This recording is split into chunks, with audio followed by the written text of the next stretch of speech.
Bonjour, shalom, je suis serviteur de Dieu Alan Rich, bienvenue sur ma chaîne Preacher Alan Rich de YouTube ou bien où que vous me voyez. Dans cette vidéo, je vais parler de la sexualité pour un chrétien avant le mariage. Cette vidéo est complémentaire de la vidéo « Le sexe est-il un péché comme un autre ?» et vous trouvez toutes les vidéos sur le sujet de la sexualité pour les chrétiens sur ma playlist Bible et sexualité. Pour trouver en fait une de mes vidéos, c'est très facile, elles ont toutes mon nom, Alan Rich. Vous tapez sur YouTube ou Google Alan Rich et un mot ou des mots-clés et vous allez tomber dessus. Je vous explique ce que la Bible dit, ce qu'elle entend et ce que le Saint-Esprit enseigne. Car il se peut que vous ne le savez pas parce que vous ne connaissez pas bien la Bible, que dans votre assemblée, il y a de la permissivité par rapport à la sexualité et d'autres péchés, pour des raisons diverses, dont je parlerai bientôt. Et vous vous êtes souvent peut-être demandé qu'est-ce qui est permis jusqu'à où aller avant le mariage. Premièrement, pour être clair, le sexe avant le mariage est interdit par la Bible. Alors, ce n'est pas interdit parce que c'est fantastique, c'est bon et Dieu est méchant et interdit toute bonne chose. On n'est plus dans le catholicisme moyenâgeux. Mais cela a des raisons, je vais vous les expliquer. J'ai déjà expliqué dans l'autre vidéo que des implications sexuelles impliquent le corps, l'âme et l'esprit et créent des liens à ces trois niveaux. Et j'ai expliqué aussi quel genre de sexe, parce qu'il y a beaucoup de personnes justement qui vont se dire « Ah ben moi tant qu'il n'y a pas le coït, c'est pas du sexe ». Pour résumer, pour ceux qui ne regardent pas les vidéos jusqu'au bout, je vais faire une phrase qui résume. Avec votre fiancé, votre fiancée, vous ne devez rien faire de ce que vous ne feriez pas avec votre frère ou votre sœur, à moins que vous soyez dans l'inceste. Alors pourquoi déjà il est mauvais d'avoir des relations sexuelles avant le mariage? Parce que vous ne vous êtes pas encore prononcé devant les hommes, vous ne vous êtes pas engagé au niveau de la société. Et il faut respecter les lois de la société, malgré que, oui, la société est dirigée par le diable. Mais comme Yeshua, Jésus en français, a dit, il faut se soumettre, Paul a dit, il faut se soumettre aux autorités. Yeshua a dit, rendez à César ce qui est à César, et à Dieu ce qui est à Dieu, quand ils lui ont demandé est-ce qu'il faut qu'on paye les taxes sur l'envahisseur romain. Et il a dit oui. Et il faut se soumettre aux autorités, donc être en ordre avec les hommes et avec Dieu. Vous ne pouvez pas vous dire, je ne vais pas me marier devant les hommes. On va, mon épouse et moi, voir avec des chrétiens dissidents, désobéissants. Vous vous réunissez et avec un faux pasteur, il va vous dire, je vous marie. Donc, vous pouvez y aller et vous vous marier. Non, il faut faire les choses dans l'ordre et selon les enseignements de la parole de Dieu. Je sais qu'il y a beaucoup de chrétiens qui ne se marient pas, mais qui vivent en concubinage pour des raisons financières. Alors soit ils sont dans une assemblée qui permet cela, ou s'ils ne permettent pas, ils ont peur du jugement ou du rejet, ils ne le disent à personne. Et ils vont vivre en concubinage parce qu'ils sont dans une situation irrégulière, peut-être avec les papiers, parce que le divorce prend des années et qu'ils ne veulent pas attendre, parce que suite à une pulsion, ils ont déjà commis le péché de coucher ensemble, ou beaucoup pour des raisons financières, dans le sens que s'il y en a un qui était divorcé avant la conversion et qui vont se marier, ils vont perdre des allocations, etc. Bon, ou payer plus d'impôts, c'est vrai que obéir à Dieu, certaines fois, ça coûte. Ça coûte. Oui, ça peut même coûter la vie.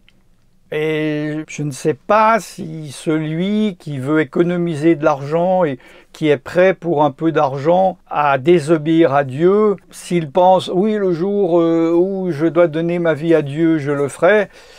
Pourquoi n'accepte-t-il pas de perdre quelques dollars ou euros et accepterait-il de perdre sa vie?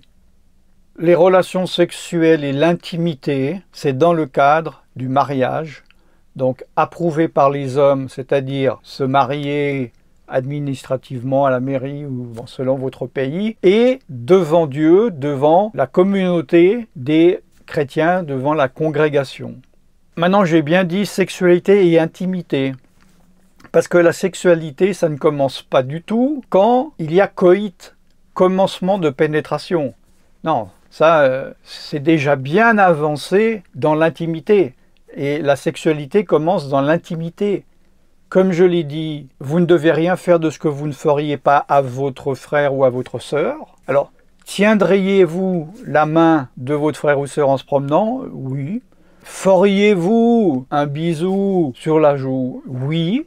Maintenant, allez-vous faire des attouchements sur des régions précises de l'anatomie? Allez-vous embrasser, toucher, caresser, faire des caresses spécifiques où il peut y avoir, où cela peut créer des désirs, une excitation à votre frère et sœur? Non. Donc, ne le faites pas à votre fiancé, à votre fiancée. Chacun est différent. Et chacun a des caractères, des comportements, des attitudes différentes. Il y a des personnes qui ont des gros besoins sexuels, d'autres moins, d'autres qui sont très sensibles, d'autres peu. Il y en a qui ont besoin de beaucoup de stimulation, d'autres pas. Donc vous ne devez pas arriver même près de la frontière où vous pourriez franchir un cap où vous ne pouvez plus revenir en arrière. Et donc ça, il faut discuter ensemble et il faut voir peut-être, tout d'un coup, vous avez fait quelque chose, vous avez dit quelque chose, dire « Oh là, il faut qu'on arrête ». Parce que là, on va partir sur une pente glissante. Ça peut même être, comme je l'ai dit, des paroles. Dire des choses qui peuvent exciter dans les pensées et qui font qu'il y a une conséquence physiologique. Alors oui, je sais qu'il y a des familles libres où les frères et sœurs parlent de choses, mais il ne faut pas jouer à plus bête que l'on est et il ne faut pas prendre des risques inutiles. Et il ne faut pas se croire plus fort que l'on est. Regardez Samson, il a été victime d'avoir trop confiance en lui. Il jouait avec la frontière depuis longtemps, vu qu'il allait à la frontière d'Israël. Il ne dépassait pas, mais avec ses yeux, il pouvait voir les femmes des tribus étrangères de la manière dont ils étaient habillés, aguichés, maquillés avec des bijoux, et il se disait « je ne fais que regarder, il n'y a pas de danger, je suis fort ». Et ensuite avec Dalila, il a résisté, une fois résisté, deux fois, il s'est dit « rien ne peut m'arriver » jusqu'à qu'il dépasse et il devienne une victime, et il finisse esclave du diable et avec les yeux crevés. Donc, une relation sexuelle, vous êtes déjà dans le commencement. Si vous faites des allusions, si vous essayez d'exciter physiquement ou cérébralement la personne qui est en face de vous et vous devez vous aider l'un l'autre. Il y en a forcément un des deux qui est plus avancé spirituellement que l'autre. Il y en a un qui est plus faible, qui est plus donc charnel que l'autre. Il y en a un qui a plus de besoins que l'autre. Il faut être prudent. Et moi, je vous conseille d'avoir un conseiller, de ne pas être livré à vous-même parce que les deux, vous pouvez tomber dans un piège où au début, vous n'aviez pas l'intention. Vous devriez avoir un conseiller, un ancien, envers qui vous avez confiance, vous savez qu'il va garder les choses que vous lui dites et vous allez dire ce qui se passe et dire « Est-ce que vous pensez que ça... Là, je l'ai vu hier soir et vraiment, on a failli ceci, cela. » Est-ce que, voilà. Il y a des personnes qui peuvent rester dans l'appartement de l'autre une soirée assis sur un canapé, je sais pas, à regarder un film ou à lire la Bible et il n'y a aucun problème. Et il y en a d'autres, cette promiscuité fait qu'il va y avoir des désirs qui après sont incontrôlables. Une fois que vous aurez péché, vous allez dire nous n'avions ni l'un ni l'autre l'intention, c'est un accident, c'est pas de notre faute, c'est votre faute. Parce que vous n'avez pas suivi les conseils que je suis en train de dire. Il ne faut pas non plus avoir cette mentalité du monde de se dire « Ah ben de toute façon, il faut essayer avant.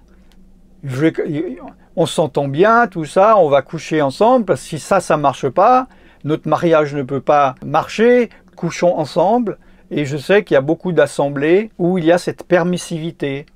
Pourquoi? Parce que les entre guillemets pasteurs, je dis entre guillemets parce que ce sont des pasteurs du système protestant et pas du tout des pasteurs bibliques, ces pasteurs savent que si un samedi ou un dimanche, ils commencent à prêcher et dire à partir d'aujourd'hui, je décide d'obéir à la Bible et tous ceux qui vivent dans l'adultère doivent arrêter, tous ceux qui vivent dans la promiscuité, qui vivent ensemble avant le mariage, qui vivent sans être mariés, qui vivent, etc., etc. Je déclare que c'est un péché. Il va perdre 20, 30, 40, 50% de son assemblée, donc éventuellement de ses revenus. Il va avoir une mauvaise réputation par rapport à sa hiérarchie dénominationnelle, etc., etc. Donc ces gens-là sont dans un système de tradition qu'ils mettent au-dessus de la parole de Dieu.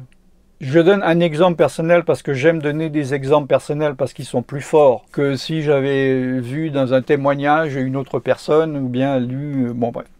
Au Portique de Salomon, le Centre international de délivrance, de salut et de guérison en France, il y a une sœur qui venait, qui était très assidue, qui avait regardé les vidéos et qui avait vraiment des qualités spirituelles. Elle retenait, elle comprenait. Il y a des gens qui étaient très lents à comprendre. Elle comprenait très vite les choses qu'elle voyait. Et pendant j'ai même baptisé d'eau. Tout allait bien dans le meilleur des mondes pendant quelques mois. Jusqu'au jour où dans une discussion, je ne sais plus comment exactement, mais genre sûrement, ah j'ai rencontré un gars, il me plaît bien et tout ça. Et je lui dis, oui, là il faut bien obéir à la Bible, blablabla. Et elle me dit, oui mais de toute façon, je ne pourrais pas me marier avec un homme sans avoir couché avant. Comment de nos jours trouver pouvoir se marier sans coucher avant? Alors oui, dans le monde, mais pas dans le royaume de Dieu. Alors oui, dans les églises où l'esprit du monde est là, ils enseignent ça. Donc elle était très fâchée que je lui dise ça. Et dans sa ville, elle fréquentait une église évangélique. Et elle était voir le pasteur et il lui a dit « Alan Rich m'a dit qu'il ne faut pas coucher avant le mariage ».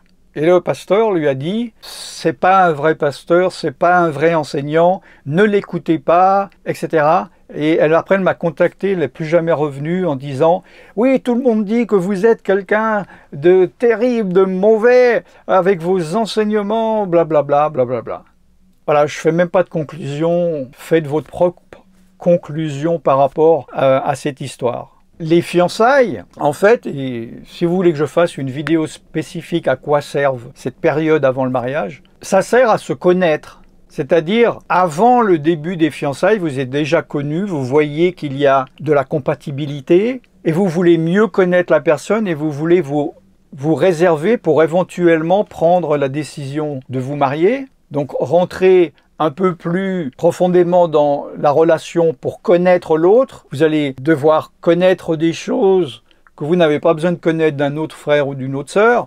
Son enfance, je ne sais pas, c'est la relation avec ses parents, son passé, qu'est-ce qu'il a fait, comment il conçoit la vie chrétienne, comment il conçoit l'avenir. Tout ça, il faut mettre carte sur table afin de prendre la décision finale si on est compatible ou pas. Si on ne parle pas de tout cela avant le mariage, parce que le mariage c'est un engagement jusqu'à la mort, ou bien jusqu'à que si l'autre malheureusement commette un adultère, mais on peut encore pardonner.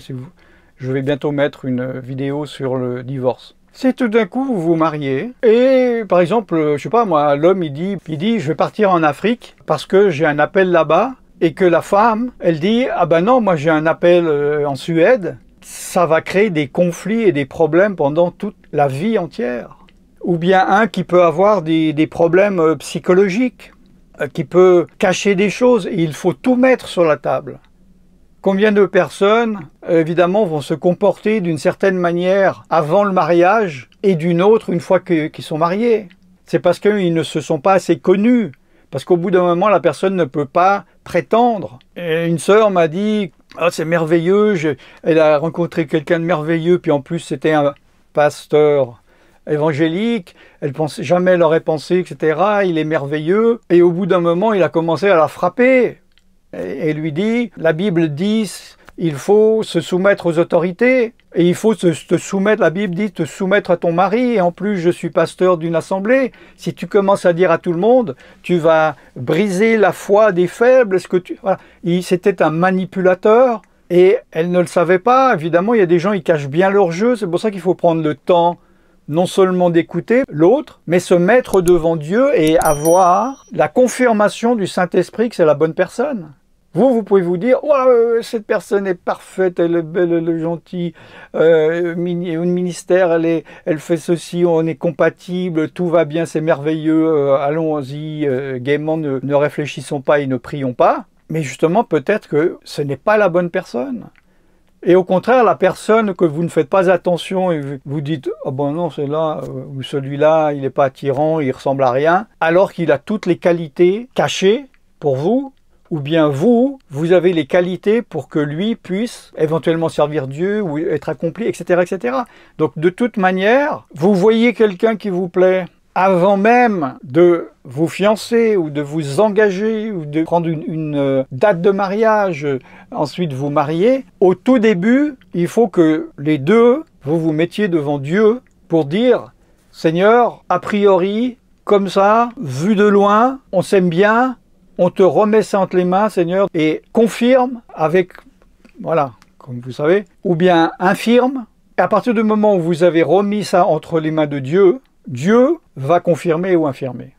Alors je sais qu'il y en a parmi vous qui disent « Oui, mais moi c'est un peu différent. Mon mari ou ma femme, on est divorcé ou on est séparés, ou on vit déjà, je vis dans le péché, je me suis converti, on n'était pas mariés, et maintenant il y a des enfants. Si je lui dis de se marier qu'il ne veut pas, c'est vrai qu'il y a des situations très difficiles et très particulières. Dans ces cas-là, il faut vous mettre devant Dieu pour savoir quoi faire.